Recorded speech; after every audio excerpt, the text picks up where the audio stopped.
Hello plastics and plastets. Today we are going to go over Plastics Competitive in the briefest way I can. I'm going to segment this video so it's as digestible as possible. So to start, if you need any information on plastics, check out Plastics DB. This is the best place that you can get information about this generation of Beyblade. You can also ask me on Discord, or you can hang out in the Plastics channel on the WBO Discord, or you can hang out on the VSP Repro Discord. We'll go over more of that at the end in case you're interested in talking with more of the community and having more of a social circle. Alright, so first things first, we're going to get this out of the way. What to play in. Number one, it's this stadium. This green guy right here with the cracks on the side. This is the Bey Stadium Attack Type Tornado Type. Something horrible like that. We just call it Tornado Attack. This is technically the second Beyblade Stadium with a tornado ridge. This is a ridge that prevents the Beyblade from leaving, and it is able to come back in because there is a nice little ridge here. This makes it so it's harder to KO an attack type because they actually can do this. Stamina types also are harder to KO, but it also means attack types can actually stay in the stadium. They won't just fall out. Underneath this stadium for support, I actually have one of the other stadiums that was released. This is like an example of one of them. I think this is Wide Endurance or something like that.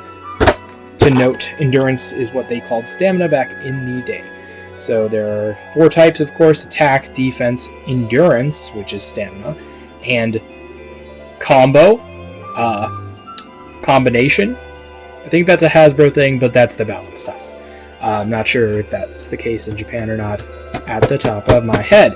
So this is the stadium. It's fragile as hell. It's hard to find. It's really nice. The only thing that we are missing out nowadays with the Repro, that I'll show in a second, is this little flat area here. Sometimes Beyblades can hang on to that for a second, which is still in the legal area. So usually what we use in plastics nowadays for tournaments is this. This is the Shin TA. It was made by a collaboration of many different plastics fans in the WBO circle. They came together, and Shindog funded it, and Angry Face and Think worked on it, and Dan, and a lot of other people, and it's fucking awesome. I love this thing. It's absolutely great. This thing is a damn treat. While the ridge does taper downward here, so like I said, this guy over here, it's this was technically something that we're missing, but it's pretty much 99% perfect as a result. This is a great stadium. If you can pick one up, this should last you a long time. As you can see, even with the most active scene of plastics, we have only really minor stadium damage from just playing primarily plastics in this and a little bit of Burst Classic. So yeah, this is a really good stadium. This is absolutely worth your pickup. If you're going to play this every single day, I would get this. If you are going to buy something, take this away. If you can get it for maybe $60 or less, I would say it's worth it. If you have an active scene, maybe not so much worth it to buy. You might want to look into a Summit, like BB10 type Repro. Something like that is good enough, just to get a basic idea of what you're doing. But this has the best ridge and the best gameplay, in my opinion. There's also the Magnacore Stadium. This is more gimmicky and has no defined tornado ridge in the middle. This is its own can of worms. It's not really like a format that people play. It should be. It's very fun, but this is also something that this generation has, which is really cool. So after we talk about stadiums, the only thing that I really want to get over is the construction, because this is basically where most people falter, because it is a little bit more complicated than other gens. So a Beyblade is made up of a few different parts. Number one, we have the bit chip. This has your little sticker with your beast on it. The attack ring, which is your main point of contact. The weight disc, which distributes the weight in different ways, and also is where your heft comes from. So it's basically deciding exactly how the Beyblade performs, whether it's heavy and has less stamina or has more stamina and is lighter. And then usually we have a spin gear inside. This determines your spin direction, and then the blade base is the part that is essentially your tip. It has 2 clips in it. These are of note because clips, they love to wear out over time. Depends on the mold, depends on the brand. Yeah, not so great. So clips, they wear out. That's why 3D prints are really important for this generation, because you can 3D print as many clips as you want and keep them going back in. Very important to have. It's also to note that in this generation there are other kinds of bases. Like, for example, this is one of the original 4-layered bases. These ones have screws in them, and they are all locked to right spin. So essentially, you cannot use any left spin Beyblades on this. Or essentially, you can't use like any left spin gear. You can't screw that into it. This is a separate piece. This is a right spin gear, but as you'll see with left spin gears, there is essentially a tab on their side right here. If you can see that in the camera right here, see how there's a tab here, even when you're visible through the attack ring when you assemble the Beyblade. Let's do that real quick. So if you look at this right here, there is a tab you can see on the inside, and it is sticking to the left side. And if you look on this, you can see that that tab is on the right side. That is how you tell at a glance when you look through at a Beyblade on the inside of its shell. You can see this one is on the right side. So there you go. You can tell just from the top by looking at it. This shouldn't be too much of an issue, but just thought I'd point that out. So yeah, there's other variants and stuff. Number one thing to note, there are different types of bit chips. So there's a plethora of different molds for the bit chip, but this is one of the more basic ones. This is the long side. How do you put this in? This goes in and you push down with pressure. A little bit of pressure, a little bit of pressure. Whoop, it clicks in. That's how it works. It's nothing too special. Don't be afraid, and the best etiquette is to take the attack ring off and push from the bottom. That is how you remove the bit chip. Likewise, the original bit chips were shorter. They had these big plastic covers on them called bit covers, and you can just kind of grab those off yourself. You don't have to actually go from the bottom unless it's really stuck. And as you can see, there are these tiny little posts here on the attack ring. There's 4 little posts. 1, 2, 3, 4. These posts you actually set the bit chip into, and it's supposed to kind of hold onto it, and then the clear coat goes on the top. So you just click it in one side, and then the other side you can do just like the other bit chips. Of note, there is a Japanese tournament prize from the very early days of Beyblade in 1999 that has a metal bit chip. That is incredibly rare. There's about, I would say, at this point, maybe 30 documented that have been going up. A lot of kids have been finding out, a lot of Japanese kids have been finding out that their childhood, Beyblade parts are actually worth a lot of money. So they've been selling them on Yahoo Japan auctions, and we've been seeing a lot more. So I'd say maybe 30 or 40 we've seen over the past few years. They usually go for $100 to $500 US. They're not really worth your time or investment, as those 4 posts I was just talking about actually tend to break the bit chip. They tend to break. The bit chip won't stay in without those 4 posts, so therefore you kind of want this. Though of note, there are some attack rings, and we'll look at this one real quick, that have that post basically built into the design. If they're built into the design, then the metal bit chip will stay in, and it's not going to break the entire attack ring because it's in there, but it will break those tiny 4 tabs. Now, also to note, when those 4 tabs break, that is not considered a break. A break is considered when these giant post towers on each side, that would be considered a break. If that comes off, then the attack ring is not legal. If any of the other portions fall off, that is not legal. So basically those tiny 4 posts, those are basically forgivenesses. Those pop off all the time. They break. It's normal. Don't worry about it. Now, if you are trying to add weight with bit chips, there is another thing. This is called the Power Spirits bit chip. This post goes into the butt of a figure for some Bit Beast figures. They were like little tiny things, and the idea was that you would just take it and you would put it into here, and then it looks like the little toy is coming out of the Beyblade. It is very cool. They also advertise on the box that you can flip it upside down and you can stick it inside of the spin gear as such. So basically when you stick it in, it will give you a little bit of extra weight since there is a metal fitting in this rubber bit chip. So it is a rubber bit chip, but is also metal fitting. And these are technically more common. They were not so commonly produced by Takara. There's only this clear one from a Toys R Us Dragoon Storm that they released over there, but there's a Hasbro rare 4-pack that has all 4 Bit Beast figures that were released individually in Japan, and you can find those sometimes. So it's a nice little bonus. This is not good on all combos, but I just thought I'd talk about the metal bit chips just so you know that they do exist, and they are competitively nice to have, but not necessary.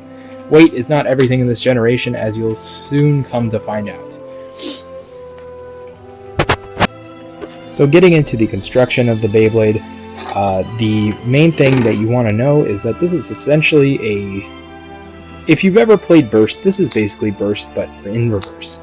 So, like I said before, you're going to have these little tabs here, and you're going to take your spin gear, and you're going to line up the little gear, and you're going to line up that with the tabs, and then it pushes in, and that will be gripping onto these little tabs are actually pushing inside that gap there, and they will be holding onto the spin gear so it cannot fall out. Now you're going to take the weight disc, and this is literally just sitting on these 2 posts that are on the spin gear on each side. That is all it's doing, so you can actually take off the blade base and it will still stay on.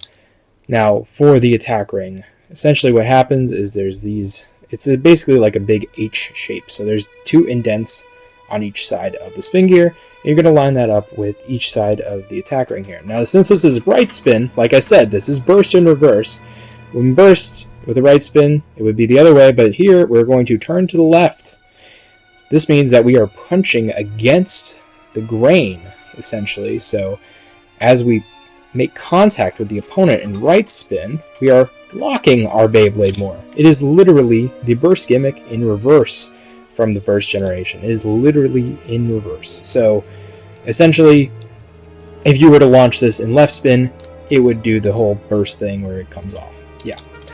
So that's how that works. Of note, there are some attack rings that do not function in this spin direction. So essentially we have this is Tiger Defensor from Driger S, and this is the left spin gear.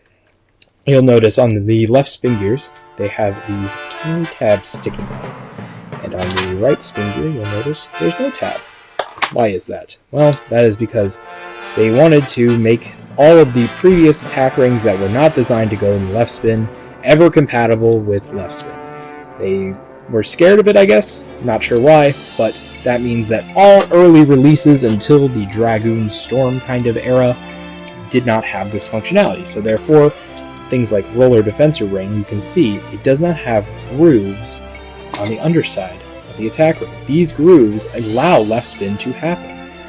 So, as you can see, older attack rings like Roller Defense Ring, they can't go past these posts because it is not made for these in particular.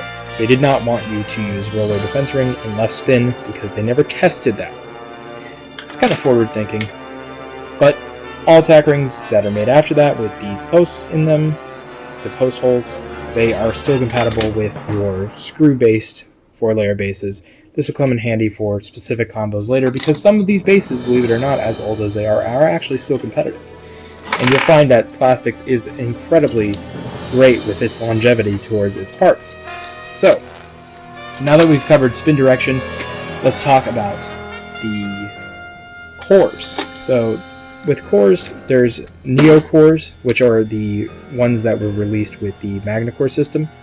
And with those, we'll see things like the heavy metal core here. This is an entire chunk all the way down to the gear that has metal. It's entirely metal. This is pretty cool. It adds a ton of weight to the Beyblade, but it's all centralized, and it's still nice to have some outer weight distribution as well. So even though I'm adding a ton of weight on this combo in particular, it still needs some outer weight so it can move around, because you'll notice that bays that don't have anything but inward weight distribution are going to be kind of hard to move around, which is a blessing and a curse. Blessing for other types, not so good for attack. We also want to talk about bases here. This is the main thing that confuses a lot of people. What is considered a base? This is a base. This is defense grip base, and it is inverted. What do I mean by inverted? Well, this giant rubber spike essentially is supposed to go into the base here completely, and it's supposed to come out as a spike on this end. Well, due to ingenuity of flipping it over, you can actually push it in and make an incredibly great rubber flat tip. Now, this definitely had to be somewhat intentional, because this base would be copied later for an intentional gimmick of a rubber sharp and a rubber flat swapped. But this is one of those things that you can just do in plastics, because this tip is considered part of the base. So inverting all tips on bases, as long as they fit, is legal. This is a very cool gimmick that we have in our generation. However, there are some examples that you will need actual parts to use the bases. So, this example is a bearing base, an SG bearing base from World War I. So basically, for this one, you would need a spin gear that has some kind of tip to it. Essentially, some of these combos actually do not have a traditional sort of tip on the blade base built in. They actually have the blade base has the tip as a separate piece. So for example, this is a separate piece. This is a hole, and you can stick the tip into the hole. This is considered the base. However, this means that this tip, since it is mobile and it is intended to be removed, it is intended to have a separation piece, it means that it can be placed into other bases. So if you can somehow get this to fit into this base, which I do not believe is legal, because I do not think there is a spin gear, if you can find a way to make it legal, you probably can, which is really cool. It means that the doors for customization are very wide open when it comes to plastics, but you will have to ask your provider and just talk to me or Think if you want to know legality. Think is the guy when it comes to legality to really talk to, since he's basically the one who's crafted the rulebook. It's probably best to ask him. He is essentially our granddaddy for this format, and has single crafted the entire meta rulebook and standard for all of us to enjoy. So yeah, you have removable tips. You have blade bases with tips fused into them. You also have support parts. So this base right here, this is not legal. If it had a full Beyblade on it, it would not be legal. That is because this base in particular takes support parts. So, if you look at this combo here, we have these things. These are support parts. These are customizable parts. You can use them as long as they are in the proper orientation.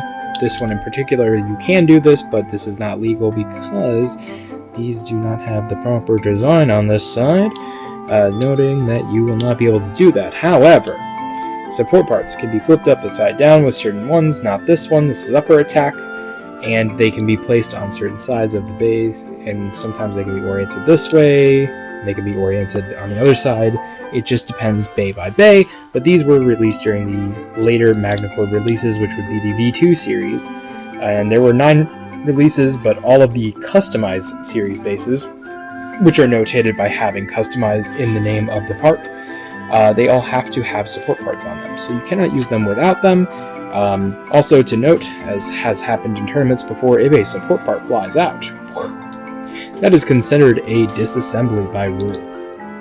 So as we transition now past parts into rulings, we can talk about that. So for Beyblade in the original generation Bakuten shoot, it is pretty simple. Outspin, Outspun your opponent, 1 point. Cool. KO your opponent, 1 point. That's all there is to it. Simple as that. However, if your part falls off, in WBO rules, that is considered a disassembly. You can call it a burst. If your attack ring does do the whole thing, and it disassembles mid-battle, or your spin gear clip flies out, that is considered disassembly. You should know that your combo should be very solid. You want it to be solid. You don't want it to be flying apart. So make sure your combo is as tight and nicely fitted as possible so you do not have that happen to you, because that will be considered a -1 point for you. And that being said, bit chips, they fly off a lot. And this especially comes with these cover bit chips. These fly off all the time, and yeah, that is not considered a disassembly, since in the original game it was actually intended as a win condition very early on. However, that was dropped as they transitioned into these bit chips that stayed on better. They wanted to have that happen, so therefore we just kind of have it as a it happens rule, where basically the Beyblade, if it pops off, it's treated like an armor piece in the Burst series, where it just kind of sits there in the stadium and you don't do anything about it. And then the player whose bit chip falls off can put it back on if they want. If it keeps happening, it just kind of is basically a little gimmick. It's probably going to mess up your Beyblade in battle, so it's probably best if you keep it off, as you can launch a Beyblade without a bit chip. There's nothing preventing you from doing so. So yeah, you're only really losing out on weight at that point. Therefore, also, if you are using one of these metal rubber bit chips, if it flies off, you will probably want to put that back onto your Beyblade, as I've learned in tournament before. Also to note, with some of these, they have bearing tips and third-party bearings on different sources. As long as they're the correct size, are totally legal, because there is really no advantage at this size that you can get from anything that is third-party versus anything original. I've gotten bearings, Think has gotten bearings that are as good as this bearing that I got on Amazon for just a few bucks. And with one pack of them, you can pretty much get yourself an entire set of bearings that you'll ever need for any kind of competitive play. As you can see in here, here's a little example of them. They come like this. And yeah, so you can get these. This gets more into the Repro territory, which again, we'll get into later. So, with the shooters, we have the basic easy shooter. This is your normal launcher that is used for most applications, and it comes with our little buddy, the cat ear ripcord. As you can see, it is a basic launcher, and it launches a Beyblade real good. Let's see a little bit of a launch for our little guy. Look at that. Running around. Number one key note about launchers and ripcords, and this applies to everything in this generation, take my words with absolute certainty, you do not need to rip this thing out like a damn Egyptian god. You don't. All you have to do is pull smoothly. And by the way, please, pull the teeth against the grain. Do not rip the teeth into the gear.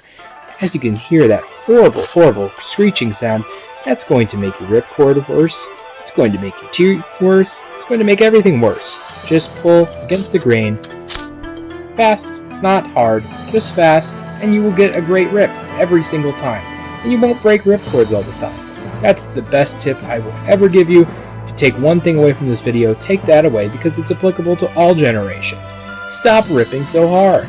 You can rip hard necks because they have thick ripcords. Here, we don't have that. We have this dinky little thing that's going to rip off every single time. Take that to note. So, easy shooter, right? Easy shooter has, we got a few grips too. Here we go. Little grip. Yeah, put it on. Nothing special there. It's got a little bit chip container. We got the catapult grip. This thing, you push the launcher forward, you have this option. You can also lock it to just use it as a normal grip. But you just basically can do this, and then it launches your Beyblade forward in the stadium. I believe this is intended to snipe shit. You can't do that though, not legal. So, past the right shooter, we have the reverse shooters. So, first initially released with Dragoon Storm, we have this guy. This is the reverse shooter, or the left spin launcher, whatever you want to call it. It is called the reverse shooter officially, and this is the Neo reverse shooter. So, there's really a lot of difference between these, actually.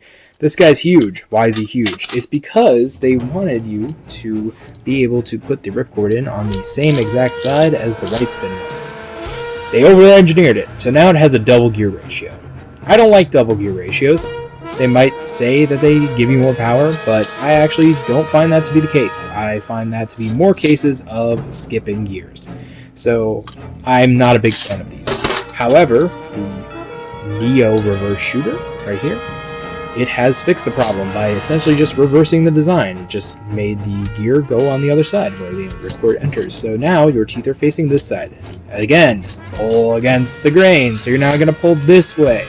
You're not going to pull this way as you've been. You're going to pull this way. Cool. Glad we're on the same page. Awesome. So, that is not the end of the shooters. We have otherwise some more grips. We have the easy customized grip. This guy has lots of accessories. We have the springs, we have roller support. This keeps your ripcord straight. We got metal supports, metal triggers, all sorts of stuff. Very cool. These are really awesome. They're not the most comfortable things in the world. They're kind of small, not really made for adult hands, but they are really awesome nonetheless.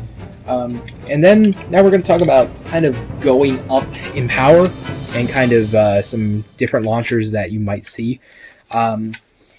More uncommonly, you're going to see, there's weird launchers like this. This is a wind-up launcher. I only say you might see this because Hasbro did release this at the end, even though it was a very early release. It is essentially like those crappy ones from early Metal Fusion, where you can wind it up and let it go, and it's okay. It's not great, but it is funny. These are not super common, but you might find one. It's not any good. It's very, very, very, very light launch compared to just a nice smooth rip. The main power increase that we are looking for in this generation is this guy, which comes with any Dragoon Beyblade. This is the Dragon Winder. As you can see, it is a winder that has a nice cool dragon handle that looks like a dragon, and it's longer than the cat ear friend that we had before.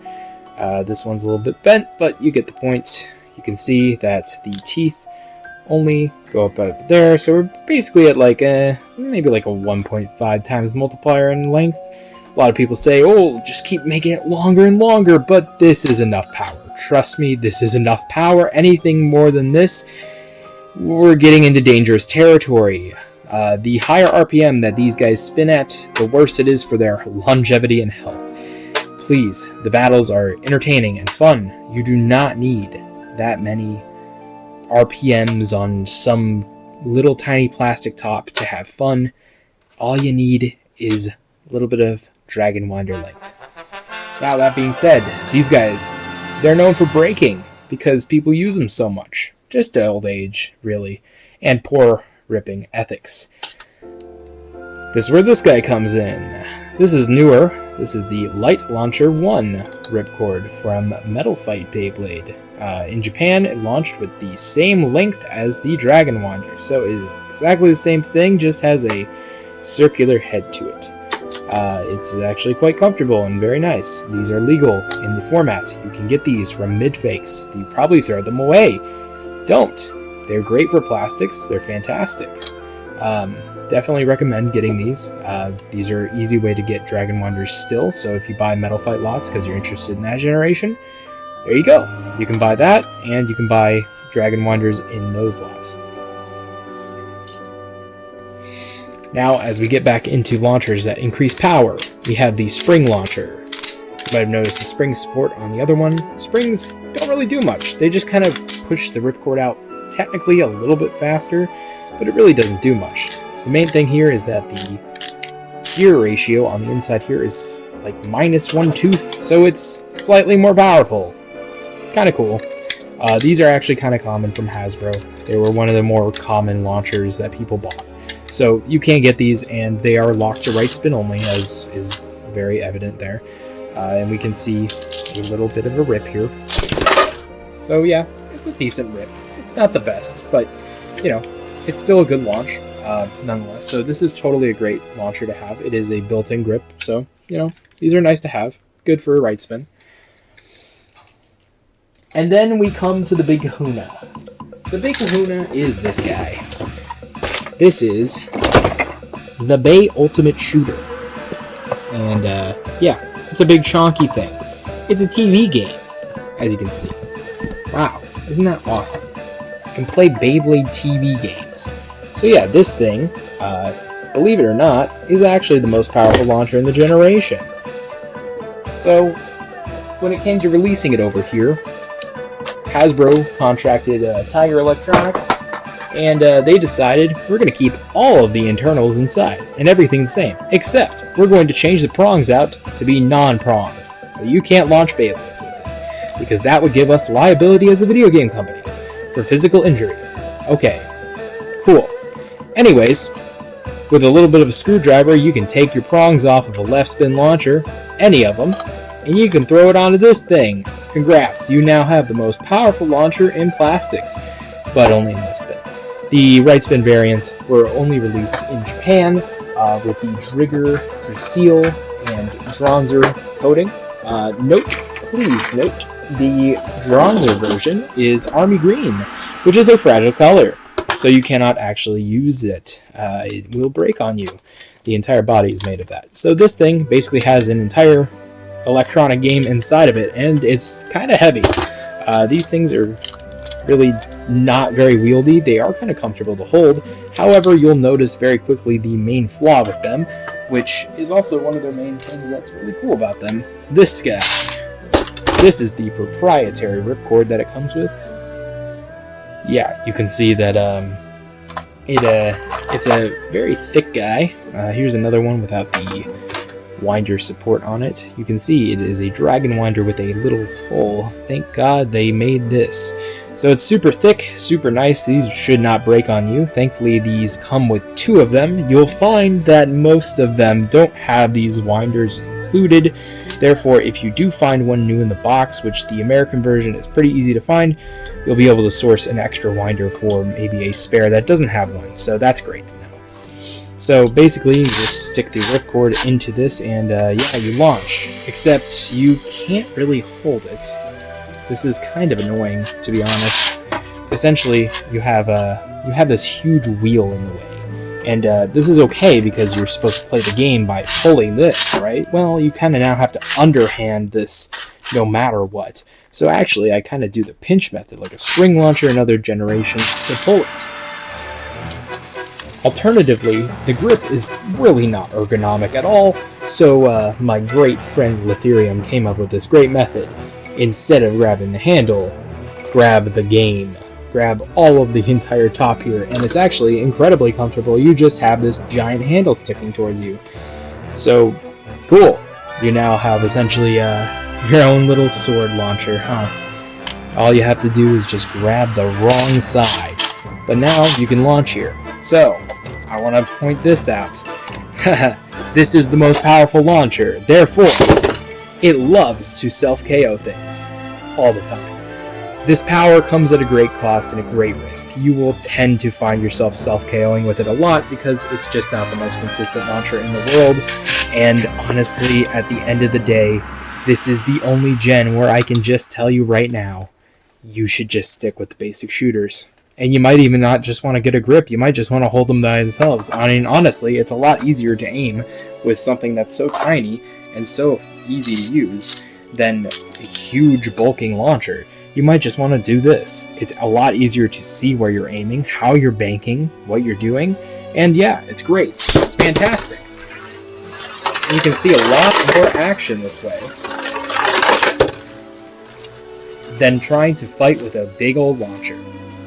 So yeah, just get yourself a bunch of launchers in a lot, keep on to them, and you know, just keep them in good condition. And that's pretty much my main recommendation with launchers.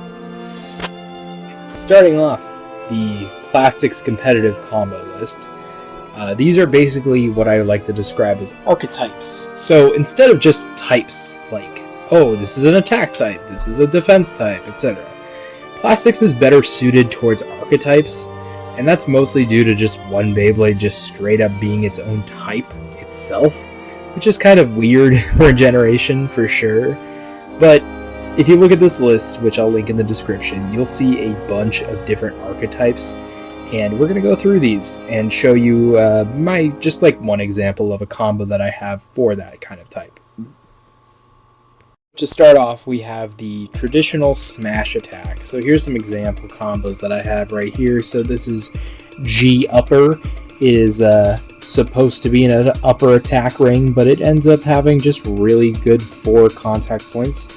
If you play X, you might recognize this shape. It's because, yeah, Impact Drake is literally the same thing as this attack ring from Dragoon GT. So yeah, this thing hits really, really hard. It's very, very good. It's a left spin smash attacker. We got something like Triple Tiger here.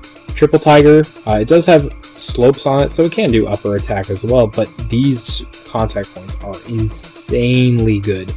It hits like a dang truck. It is really, really good. Very, very good smash attacker. And of course, the god of all Beyblade itself, Square Edge. This thing is a giant rhombus and it hits like a truck. This thing can KO things from other generations. It is absolutely insane to see it. There is also a subtype under here called Hyper Aggressive Smash. So these ones are like Hyper Aggressive Smash. This is Double Head, I believe. Yeah, this one is incredibly aggressive and has really poor recoil control, and that's basically the key to these combos, is that they have poor recoil control. Screw Zeus can also kind of have poor recoil control sometimes, but it is pretty heavy, so it's not too bad about it. But there's attack rings like Cybernetic Dragon that are just super, super weird looking and very, very hard to control. But generally, Smash Attack is always a super safe option. Attack is really, really strong in Plastics, which is why it's one of the best formats. Of course, as Attack is kind of gimped from the start with Beyblade, just based on how the game functions. As long as you have a good stadium and good attackers, you have a functioning attack type, which makes the game function, because stamina is really easy to do right. We got spin-stealing attack / offensive zombies. We'll get into what a zombie is momentarily, but here's Loner 10. This is what we call in our community Frankenstein, as it's made up of a ton of different parts. This is a very important part right here called full auto clutch base shaft. This metal flat tip is on a bearing, so you actually have, in this casing, 2 bearings and a metal flat tip, and it's sticking out of this base because it has very good life after death. You'll notice that this is a somewhat aggressive shape, not really for Plastics so much, especially at this height, but this is actually a really, really, really good combo, and has done incredibly well around here. So I'm just going to launch this very basic stamina type. This is a wallboard combo. So we can see this happen, but this is a left spin Beyblade, so let's get that, and you'll see what I'm talking about with this guy. So let's get a little bit focus on that guy. So we have our right spin stamina, and then we have our spin steal attack. So yeah, spin steal attack, as you can see, it's going around, and it has a good potential to KO stuff since it is a very good attack type, but also it has really, really, really fun properties of being able to spin steal. So we'll actually see who wins the equalization battle here, because spin stealing on a flat base is actually not as bad as you'd think it is. Well, it looks like this one was just a hair not too much in its favor, but you know, it's the luck of the draw, right? So you can still get those outspins, especially from some Beyblades that are in right spin that don't have a bearing tip. It's not very common to see right spin endurance types like this, so really you're not gonna like match up with this as much as you would in something like Burst Standard, where you have a lot of right spin stamina. These are just not as much of the norm. Most people will run them in left spin, so you're actually doing pretty well to run this in right spin or left spin, really. It's a very, very versatile combo. Spin steel attack is really, really strong. I would definitely recommend using full auto clutch base shaft. Very, very fun part, and kind of the main guy that you want to see for this. But really, in general, a lot of combos, even this traditional zombie, this tip, the burning Kerberos shaft, the double bearing core shaft, whatever it's called, it's pretty aggressive, so even it can be used as spin steel attack in a way. So yeah, there's lots of options with this. Very, very fun subtype, and one of the better ones, I think. Looking at the next one, we have traditional upper attack. Here's Loner 11. So this is one of the other loners that's really, really good that people tend to use for tournaments. So this is traditional upper attack.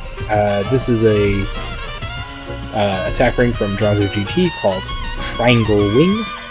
It has big ol' slopes on it. The idea is to get underneath the opponent and scoop them up and out of the stadium. Yes, so this is on a metal flat base, which is the Dragoon V version. This is one of the best bases in the game, in my opinion. I think this is a really, really strong base in general, even with smash attack or upper attack. It has very, very good stamina. If this were in right spin, I can definitely see how full auto clutch would probably outspin it. But this is a really, really strong combo because of its low profile. In plastics, the height is kind of determined basically by the build, so some combos are going to be similar heights. Like this is pretty similar heights, even though they are really, you know, kind of very different combos. But in general, this is a very, very low profile combo. The only lower you can get is probably going to be something like this, which would be Lunar 18. And this is a really, really good combo that I have to talk about. Not so much the attack ring. The attack ring is kind of but it does have those scoops on it. This is probably the lowest and best base in the game. This is Storm Grip Base Invert. So Storm Grip Base has always had this very whatever kind of tip. It's very, very tiny and kind of and it wears like crap. But you can invert it because it's in the Spin Up Guidebook, which is a very beloved little book that shows us that Japanese players figured out you could do this by putting it in there upside down. And its fit is very much dependent on your wear. Like this guy was definitely hit with concrete at some point, but it's like on the line where I'd be like, yeah, you know what, I could kind of use that, but this still flies out. Remember what I said about disassembly in the previous sections. If that thing flies out, good luck finding it. Secondly, you lost a point, and possibly, since you lost your part, you might have to redo the entire match with a different Beyblade. Yeah, it's a very, very good part. It's pretty awesome. It's super, super low, hits like a truck, and it has the same or similar diameter to other rubber flats without a hole, so it's really, really aggressive. This is definitely the scariest base in the game as an attacker. It's really, really overpowered, but it does come with a significant risk, which I think does balance it out somewhat. I just wish it was a little easier not to lose it. So to upper attack, I think is still really, really good.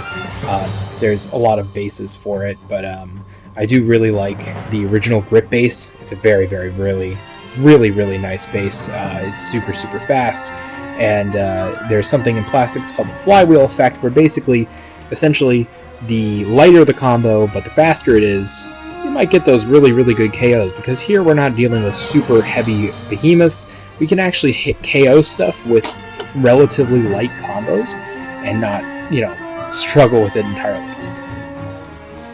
Alright, next up we have one that's really, really important. This is Circle Survivor Defense. This is essentially your test Beyblade. think of it as your Flame 230, your Dyna F, your Dyna F BDR, your what else? Wyving Dragoon, your Wizard Rod 960 ball, probably. This is essentially your staple stamina defense hybrid, peak performance, meta is my slave combo. This Beyblade is made up of a few different parts, and this is the most optimal combo for it, but it is all based on this one part, which is this gray part right here called Circle Survivor, which is why we call it Circle Survivor Defense.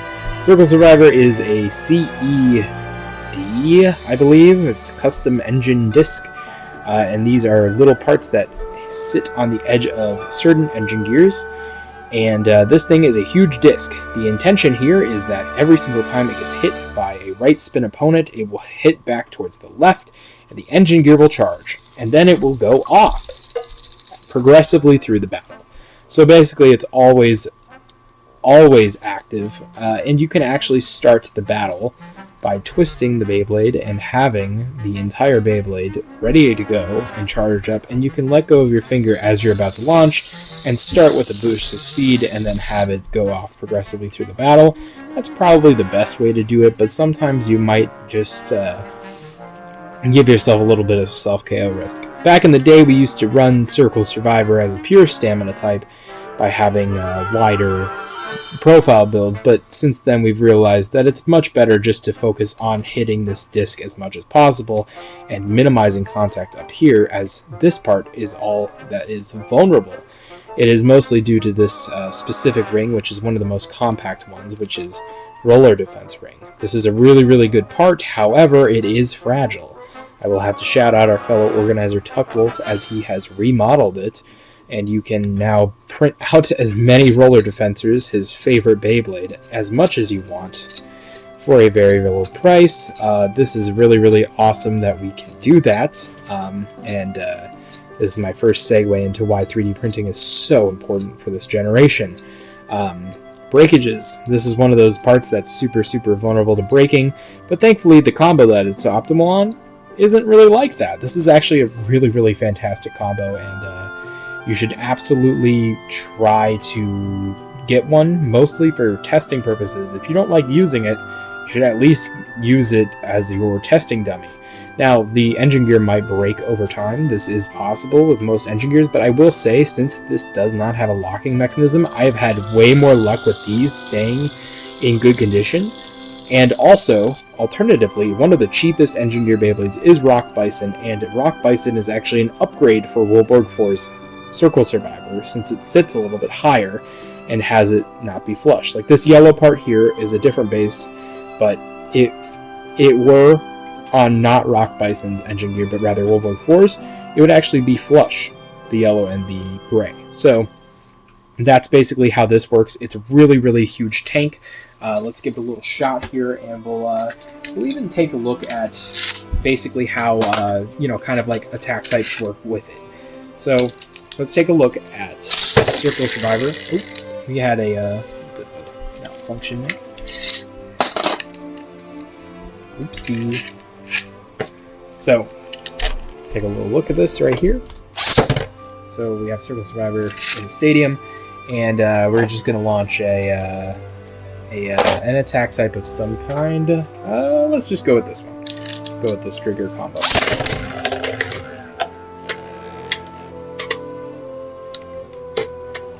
So you can hear it kind of go off, and it hits it. But it's basically going to charge up the engine gear. I might have launched a hair late there, but I will let you know that if the Beyblade decides to not let the engine gear go off, and the engine gear goes off at the end of battle, sometimes this Beyblade might spin in reverse. On this, that is not considered spinning. It needs to be spinning in the same direction via WBO rules. And so if it is spinning on, if the disc stops but the Beyblade is spinning on top, that would still be considered in play. But you mostly are going to see this stop spinning and just be and go in reverse if that does happen. That's the most likely outcome. So I'm actually going to skip over this section for the defensive zombies real quick, and we're going to talk about what a normal zombie is first. So a zombie is basically a stamina type. Yeah.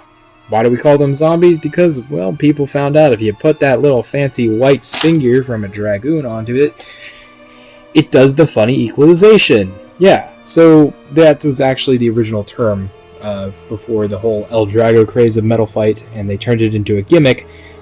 The actual people who played plastics and thought about it turned these into what we call zombies, which makes a lot of sense. They sort of seem to come back to life all the time, right?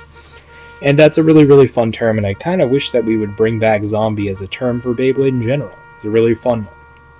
These are really not too much of note. If you played any other generation, you pretty much know what a zombie is already. This is basically what Beyblade boils down to once it has something of a smooth left spin option and a way to use it against other Beyblades in the right spin stamina, and, you know, it just kind of becomes a stamina off, right? That usually is what happens. By the way, for the record, stamina options in plastics are great. A lot of them are pretty aggressive, so you're still having really entertaining battles, kind of like X, or even stamina off, but you're still getting a very short match since plastics don't spin as long as other generations. You're still going to have to deal with ties, but it's fun because they're a lot shorter. So, yeah, we have zombies. They're fun. They're really, really nice combos, and I don't really need to tell you what to expect. This is pretty much what they are, you know? It's kind of just based on whoever has the best LAD, essentially, which is life after death. We will get more into that in a second. This is listed as a zombie, but I just like to call these essentially spiral change combos. This is utilizing a very specific base, which is called spiral change base. I have a custom colored one here so you can actually see the differences, but here is the base. This is from Dronzer S, so the base has a hole flat mode where it's a hole and it sits very high, and then you have a sharp mode where a tiny metal spike tip sticks out of the flat. This mode, actually, this is on a bearing. Yeah, that entire thing. Even though it's very tiny, they actually still have it on a bearing, which is really cool. The whole point of Spiral Change Base is that this thing is the king of life after death, as it goes down in spin in the stadium. Oh my god, you're gonna see some rolling. Look at that. Absolutely beautiful. What a absolute gem. So yeah, that's basically how this base works. You do not need this shaft inside. My loaners have it because I think it's fun. However, you do not need the shaft in the center of this combo for it to be successful. You actually don't need it at all. It is one of the few times where we have essentially a shaft that goes through, but you can still use the base since the intended tip is still there, which is the hole flat. This leads to an interesting part, which means that we can actually run the shorter version with the sharp mode, but with no tip, meaning it's hole flat. This mode, I think, is slightly worse at having life after death, in my opinion, just due to the way that it's balanced. I think that the hole flat mode is actually much better and rolls a lot more. And that's why usually we put heavy metal core on the inside to make it better, but there's also a lot of merit to having the sharp tip because you might actually outspin some certain setups, and I've seen it do very well in tournament as well. Now, Spiral Change is one of the better options out there, I think. However, it is very, very light, and it is very purely a stamina type combo. There are some setups that can make it a lot more aggressive, as it does have a whole flat tip, and you might be able to get some nice KOs with it as well. So, as we took a look earlier with zombies and how they have these bearing-based tips and they spin in the left direction, where do we go from there? Well, defensive zombies, of course. So, this is all based on one little tip. This is a bearing version 2 tip from World 2. This tip here is a rubber cone. It is essentially the shape of WD, wide defense from Metal Fight, if you're familiar. Or really any of the other cone tips, even in this generation, like Burning Cobras one or the Bearing Stinger one. It is a cone of a similar nature, however, it is rubber. This means it can wear down. As you can see, we're kind of at a rubber ball now, essentially. But this is a free spin bearing tip. Yeah, kind of crazy, right? Rubber bearing? How does that work? Well, it means that this thing is a dang tank. It means that it can hold onto its bearing and spin on its bearing. It can just sit there alone. I have seen a lot in the past, especially when I was testing these things as a teenager. I have seen this thing sit on the edge, balanced perfectly on its tip, the Beyblade spinning on the rubber, and not get KO'd. It's crazy. This is one of my favorite combinations. This one uses a sub-attack ring, which is the Twin Horn and Dragon Saucer variety. This one is very, very good. The only problem with Dragon Saucer in specific is that you kind of need a real one. The 3D printed ones snap incredibly easily just due to the design. Dragon Saucer, it's very, very thin. There's really not much we can do about that outside of making injection molded versions. So yeah, Dragon Saucer is really, really good. But you know, it's basically the same kind of idea as Silver Wolf and X, kind of shock absorption with a free spinning ring. Yeah, so there you go. You see the whole cone tip. Pretty cool. Yeah, this is very, very good. Usually there's a run and left spin. There's some combo setups that have Fortress Base instead, as it adds a lot of extra weight in terms of that, versus stamina. That might be useful in some cases. However, you do have to contend with the one problem, which is aggression. Aggression on these things is kind of crazy, actually. You're going to see when I launch this here, it's actually really kind of hard to control sometimes. And that depends on which tip you have, what your state of wear is, etc. But you'll see that this is probably not the average movement pattern you're used to seeing in the stamina type. It is quite tanky and quite good. So yeah, we'll see how this does. It's a attacker right here. See how that does. But essentially, the goal here is that it can, obviously this will same spin, but it will outspin things, and it will do a very good job of that because we have a lot of stamina properties, a lot of zombie properties, even though it is a defense type inbuilt. So yeah, that's basically a defensive zombie. I think this is one of the strongest setups you can have because it's very, very good. However, you're basically at the mercy of attack being so powerful that it will just KO you. And it's more one of those things where it's kind of like, you build into defense, you kind of give up your ability to outspin. However, I think in plastics, honestly, the rubber tip is very, very valuable to have since you're probably going to outspin the attack type anyways. I don't know if you're really going to need to have an actual tip like that. However, I have seen the entirety of spin just be taken out completely by a hit and they're still in the stadium and they taper out. So, who knows? It's up to you. I think this is a really strong and great type to use. So one of the most recent discoveries with plastics meta is the Gyro engine gear. So this is a Beyblade that is essentially an optical illusion. The Gyro engine gear is this part released on Flame Pegasus that essentially has the Beyblade be its own launcher.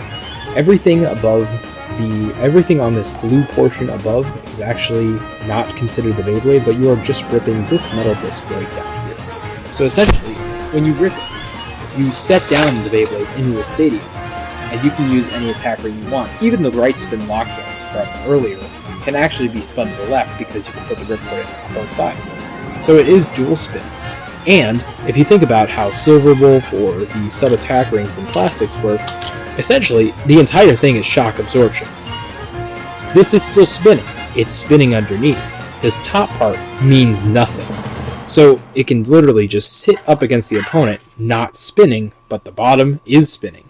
So while the opponent is literally trying to equalize against nothing, you are still spinning. So if you rip hard enough, you actually will just probably outspin most zombies. It's a very, very versatile and fun combo. However, it is still very light, so it is easy to nuke with any kind of attack combo, to be honest. Let's take a look at this, and I'll also give you some recommendations for how this is actually played in tournaments so you can get expectations for that. So when it comes to this, we have the entry points. They go basically by the grain, so you see how they're center here. Yeah, this with the teeth on the left, that means it's right spin because the gear is on there. And then you can also put it into the other side, right here. And now it's in left spin mode. So the actual shapes here don't really matter so much, even though the design is kind of poor for stamina. There's a weird upper attack design. It doesn't really matter because, again, it doesn't really hit anything. This is just all shock absorption on the top, which is why typically we use free spinning attack rings on the top, because it's just more shock absorption, and it just kind of, you can't do really anything to it other than pray that you outspin this thing, because it's, yeah, kind of annoying to deal with. So we're going to just launch this stamina type here. We're going to launch other one. Go. Okay. So just launching the stamina type here. We have right spin, and we're going to launch it in the left spin. So basically what I just did there is I dropped it. However, when you want to play this in tournament, you actually want to drop it on shoot. So you want to have it ripped by go, or preferably by one. Now as you can see, they are touching each other, and it's trying to equalize. And it has outspun. So it did outspin there, but you do need to have, your judge needs to be very, very, very mindful, because it could have stopped spinning. They need to be watching the disc, because if it is still spinning on the top, that's not considered the actual Beyblade. So you need to actually be very, very vigilant about that. So let's do that again, but in the same spin direction, and we'll see how this works. So we're both right spin now, and we can see, hopefully, the Beyblade stop completely.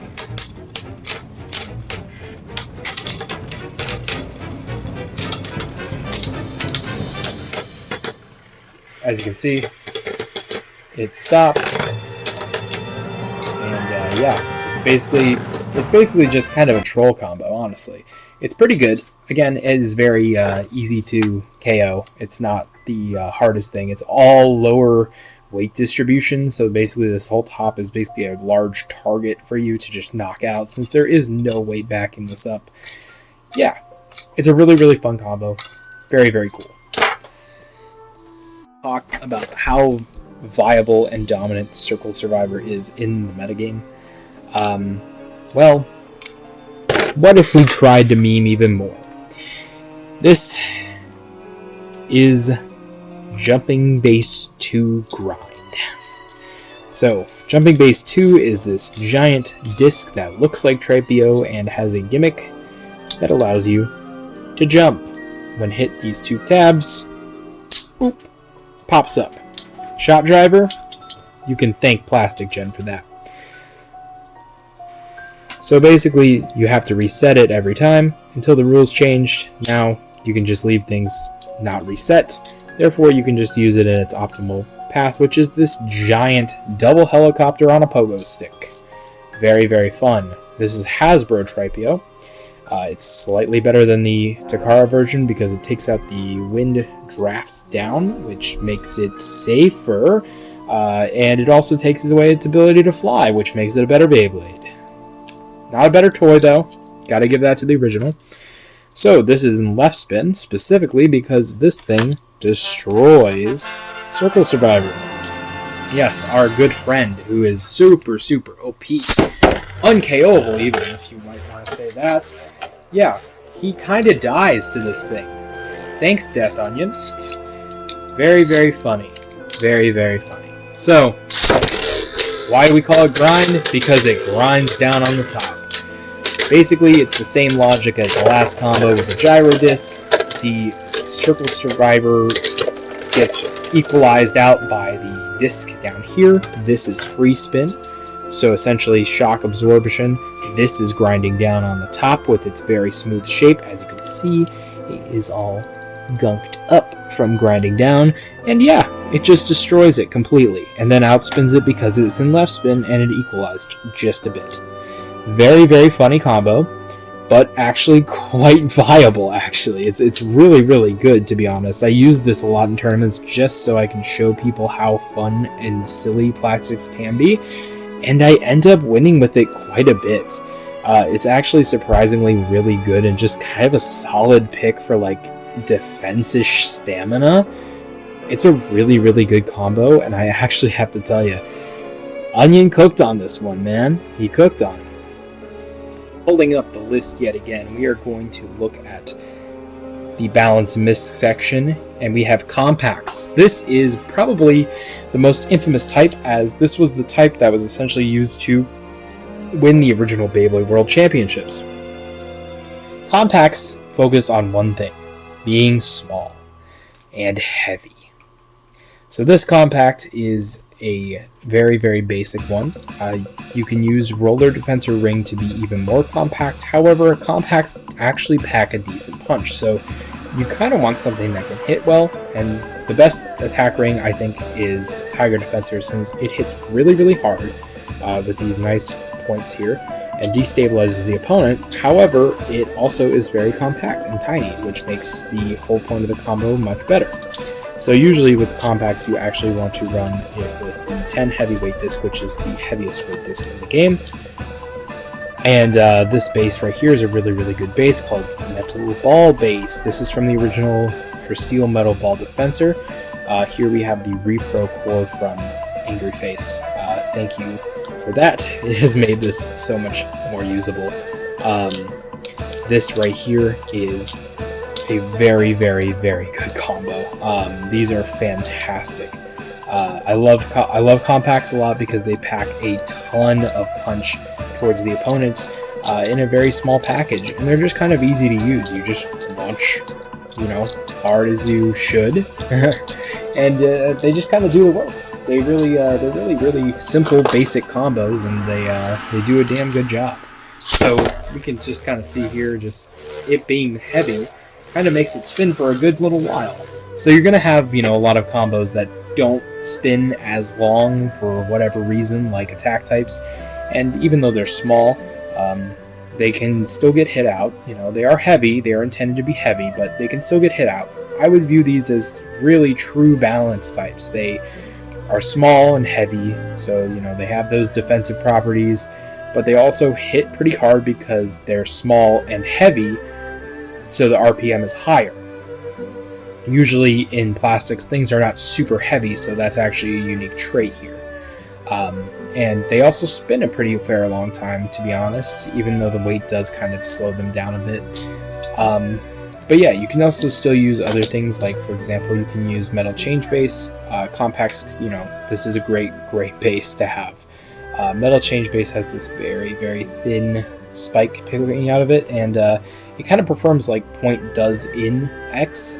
Point is different shaped, but metal change is really, really cool. As you can see, it kind of slides in and out and off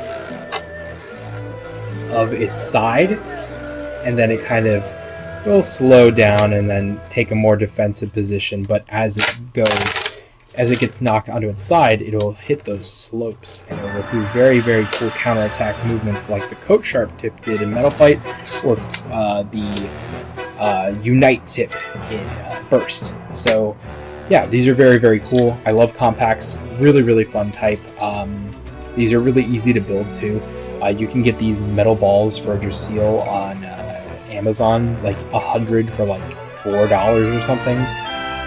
Yeah, really worth it. You should ball out for sure. Speaking of balls, weight-based defense. Yes, so believe it or not, this is actually not all metal. This is a chrome-plated base, but this is weight-based defense. And it's essentially compact XM. The goal here is to maximize weight completely. Yes, that means I should be using Y-board clips because they are the heaviest spin gear clips. Here we have a very basic combo, but it's the same philosophy. You can use the Y defense weight disc instead, however, honestly, probably not that necessary. It depends on your build, but yeah, usually 10 heavy metal core, and then the heaviest base is SG metal ball base with 2 sets of metal balls. This is the successor to metal ball base and is slightly heavier. So yeah, this is a really heavy Beyblade.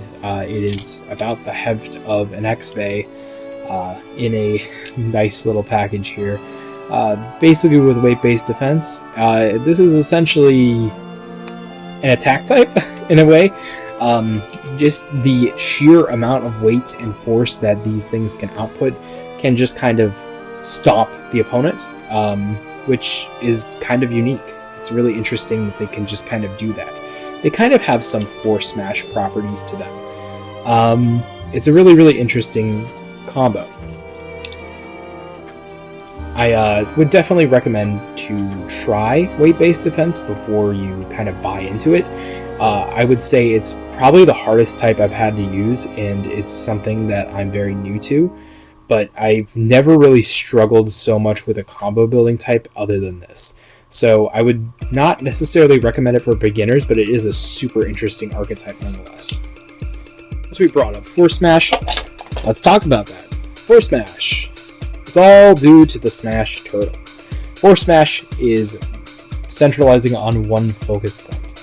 This attack ring, Smash Turtle, has the peak designed to smash the opponent into the stadium and remove all of their spin. The goal here is to use these upper attack slopes that have been reversed upside down to force down the opponent and grind them into the stadium. The goal here is to have a very, hefty Beyblade that kind of like stays upright and kind of pushes them in. You also kind of want a rubber tip. This CGB tip is probably one of the best options since it's the most defensive and less aggressive towards the end of battle, which allows it to do its job properly. We're just going to put it up against this compact combo, which of course is super heavy, and we'll see how it does. They are both in light spin, so it should be a pretty fast battle. So we have the compact going pretty fast, and then we're going to see this Force Smash combo and see how it does. So, Force Smash, of course, is a little wide compared to the compact, and you can see that that's kind of like the general diameter of plastics.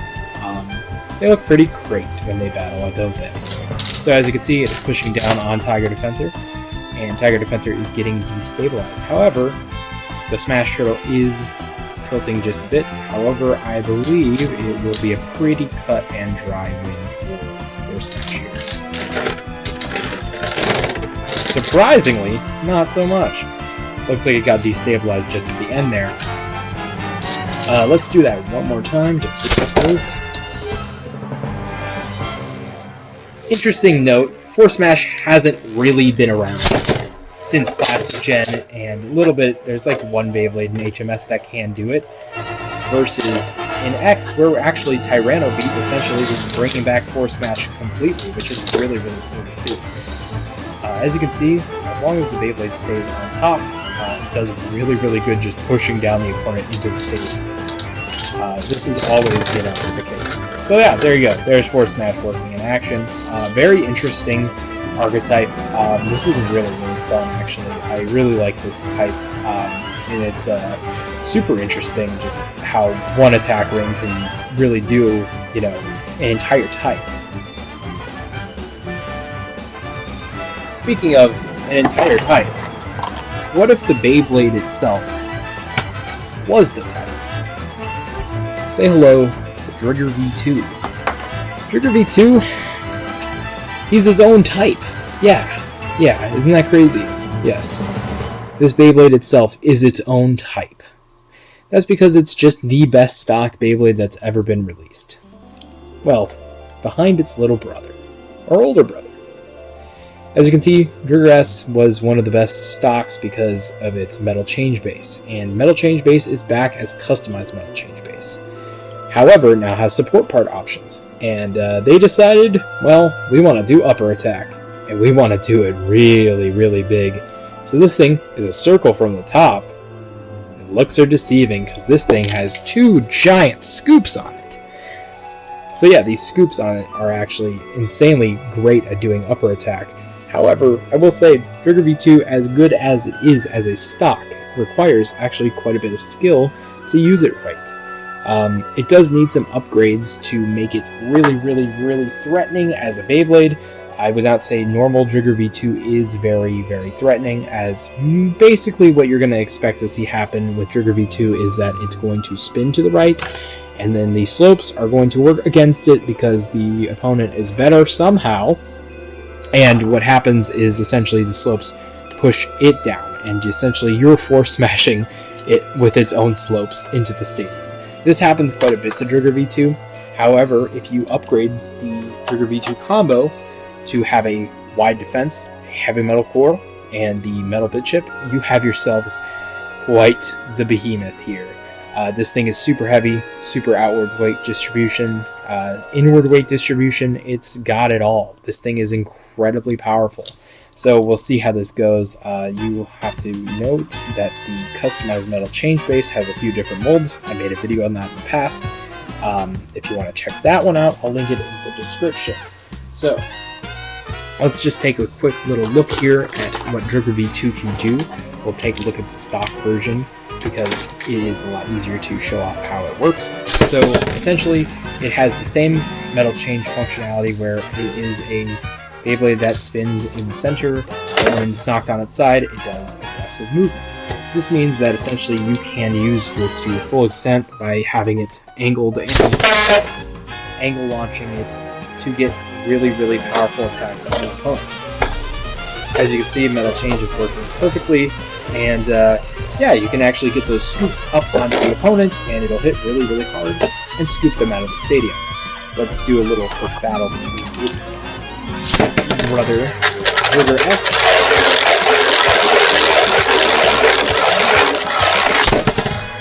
And we'll see which way it goes.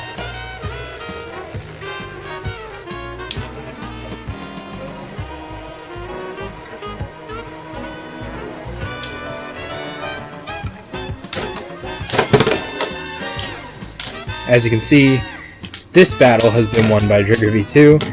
It completely destabilized and just kind of made this guy look a little sad. Poor guy. But yeah, that's basically how it works. It's very, very powerful. Now, that being said, why am I saying it's a type? Well, you don't have to use it on metal change base.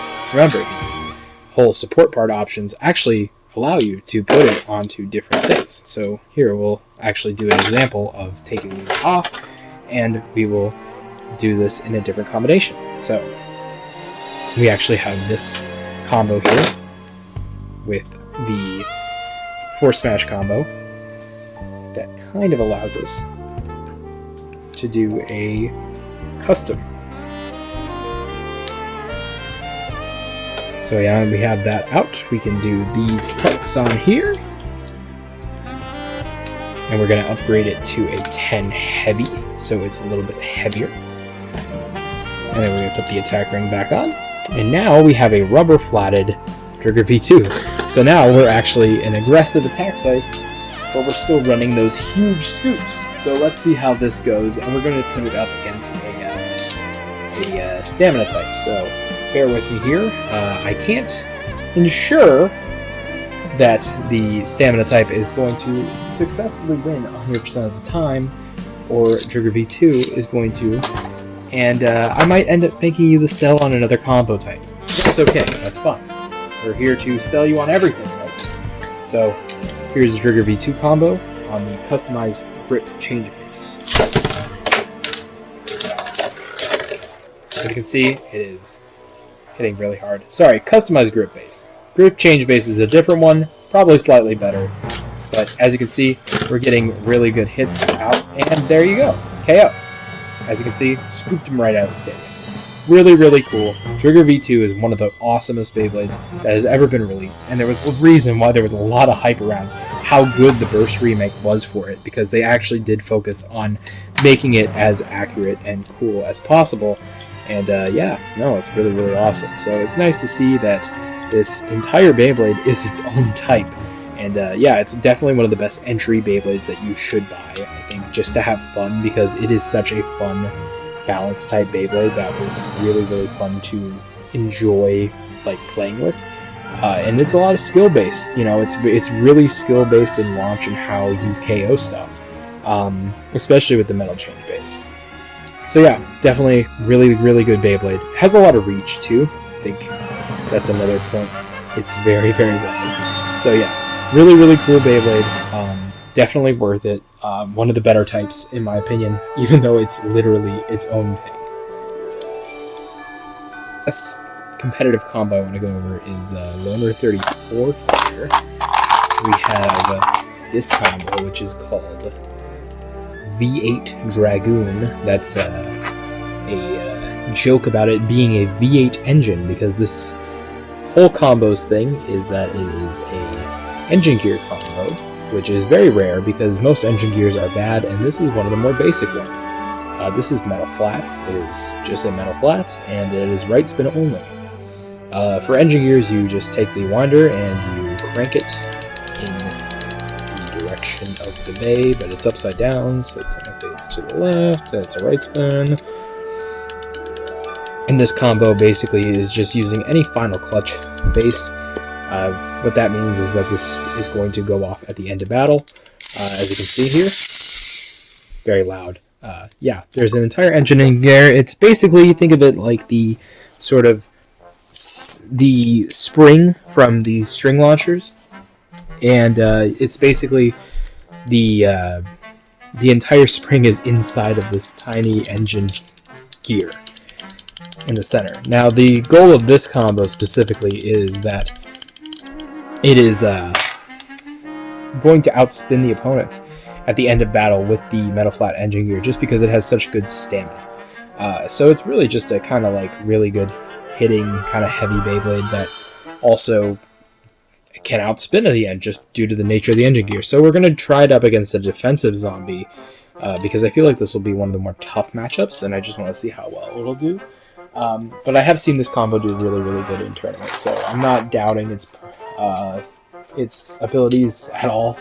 Just trying to give it something difficult to chew on, and if it doesn't work, maybe we'll try a different combo afterwards to see if it works. So let's get that one ready, and get this one ready. Okay.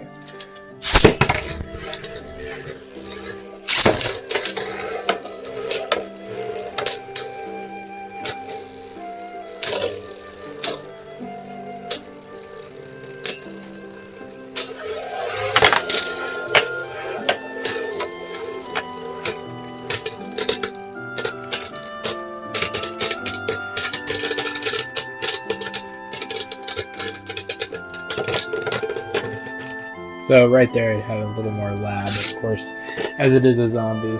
That's kind of unsurprising, to be honest.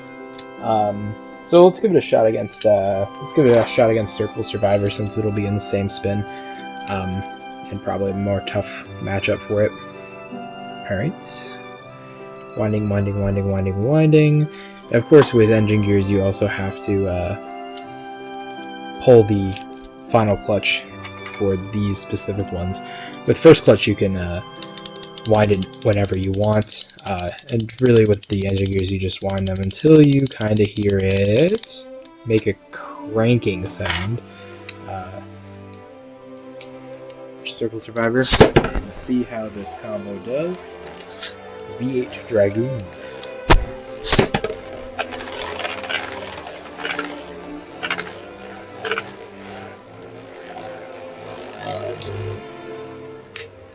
So this is sort of a spin steel attack combo in a weird way. But yeah, it looks like it did win there. So yeah, it does seem to only get just the right amount of spin. And yeah, it usually ends up working out for it. So pretty cool combo here. This one was made by Gyro, who is a good representative of a new generation of kids who are into plastic gen that did not grow up with it, but are discovering something new every single day. Alright, so that's pretty much basically all of the competitive combos that I wanted to go over. There are some extra ones on Think's website, and you can take a look, and I definitely recommend you look at everything on his website thoroughly. Particularly the Beyblade section. If you just want to scroll through and see Beyblades that you might have had as a kid or you're interested in, these are always great reads, and Think has a really great way with words, and his articles are super funny and interesting, and you can definitely learn a lot just by reading this. It's really, me and my friends jokingly refer to it as the Bible, but it is honestly true in a way. This is definitely one of the best things that's come out in the past few years, alongside the great community of people that are reviving plastics. But the only issue I have with the site is that this guy doesn't like Fintector? Are you kidding me? Dude, Fintector's awesome. This is literally the coolest part ever. Why is this guy not like this? Okay, whatever. Jokes aside, I will have to say that the Plastics DB is actually a really great resource. Check it out. That's number one. Number two is self-plug. I have to say that 3D prints are necessary. We need these things to be the standard to keep this generation alive. As 3D printing technology gets better and better, it's more and more important that we have accurate models to these that are available for everybody to have, buy, print, etc. So I have to say that I run a Discord server, and it's called BSB Repro. It used to be called Reproducers Roundtable, and that's because we want to have as many people who are modeling these Beyblades to come together and actually talk to each other, and we can preserve this generation together. We have really great individuals in there like Jack the Handler, who remodels all of the Beyblades from scratch as accurately as possible with measurements, and basically makes a one-to-one recreation that can be used for injection molding in the future or anything like that. These are incredibly great, and these are one-to-one repros. For example, I actually had this attack ring break on me as a 3D print at a tournament, so I replaced it with a real one. What if I didn't have that 3D print? What then? Well, I can't replace it. I don't have another Orthrus attack ring. Okay, then I have to void the match, and then somebody's sad. Well, I could just print a ton of backups just in case anything goes wrong, and if my printing was proper, it shouldn't break at all. Some attack rings are prone to breakage just by design, and honestly, with 3D printing, most of them won't break anyways. It just depends on your design and what contacts are being hit. And this is a super solid design, so I'm not scared about this thing breaking at all. And now I can replace this attack ring and put it in my box, and somebody can use it anytime that they want to have this loan. That's really cool to see that that's actually an option.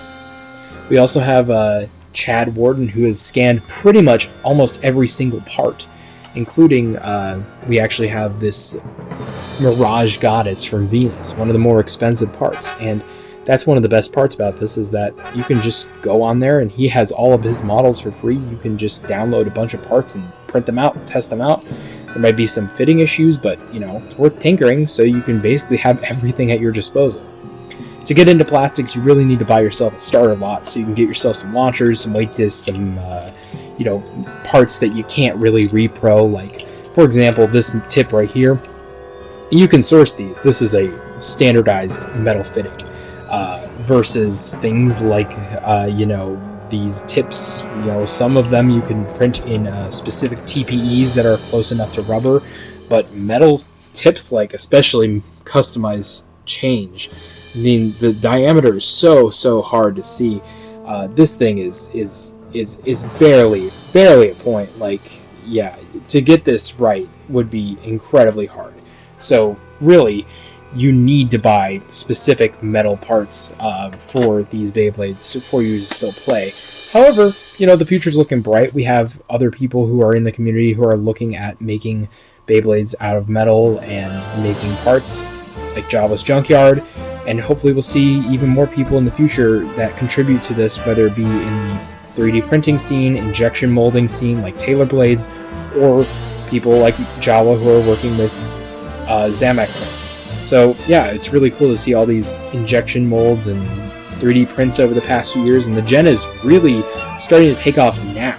A lot of people think, wow, people just want to hold on to the past. This is the present. This generation is happening now. People have not played plastics competitively until the 2020s, really. It was kind of dead in the 2010s, and the early 2000s, that's a whole different game. Without this stadium being the standard, without a rule set that's great, like Think wrote up for the WBO, plastics really hasn't had a format till now. So the time is now to get into plastics because it's happening now. Things are great on the horizon. This is a fantastic format that's cheap and affordable to get into, and will be only more affordable in the future as 3D printing technology and injection mold gets cheaper and more affordable for all of us to buy into. So I highly recommend that you get into plastics. I think it's one of the most fun and interesting formats that you can get your hands on today. There's no reason to wait or see if something happens. You can still enjoy Beyblade X, but you can enjoy something different as well. And I think plastics has the most rich metagame compared to any other generation that hasn't been explored yet. There's no reason to say that there's anything wrong with plastics because, well, most people haven't played it. Every single time we have a tournament in our area, it's always usually a great time. There's really no complaints because the toy sells itself. This is the absolute best that Beyblade's ever been. And X, it's just homaging something great. And that's something spectacular that we can look from and take inspiration going into the future and keep it alive. There's no reason today that you can't go on buy yourself a nice $60 lot, get a few of these little guys in here, print out some stuff. Maybe a friend has a 3D printer, maybe you have a 3D printer, maybe you need somebody in your community to do it. I implore you guys to get yourselves a nice Shin-TA, find it for the best price you can online. Maybe you just use a summit, do something. This is a really fun game, and the competitive depth goes only further. This is the surface level, and now that this video might be a little bit long, there's still a ton of information to digest and divulge into. So I really implore you guys, get into it, ask me about it, talk to us about it. I'm going to have links in the description for the plastics database, my Discord server, my Seattle Discord, where we actually have events. If you would like to interact with the one community that actually plays plastics regularly, you can talk to us. You can also talk to the BSB Repro server, and like I said, I'll invite you there. They have all the models and all of the things linked, and you can purchase things from certain sellers who are selling their models. You can purchase things from certain shops, and you can also get and download models, and I have a spreadsheet that has all of the parts linked and what has been reproduced and what has been preserved and what hasn't been, so you can know the priority list. We also have sticker sheets all scanned in there and linked as well, so if you're just looking for stickers to reprint on these Beyblades, as of course, you know, your new 3D prints need them, and your old Beyblades need new stickers because they're peeling, yeah, you can get those on there too. So yeah, thanks for watching. Appreciate all you guys. Let me know if there's any recommendations. Let me know if you get into plastics. If you saw this video and you want to get into it, let me know. I want to know. Seriously. Till next time.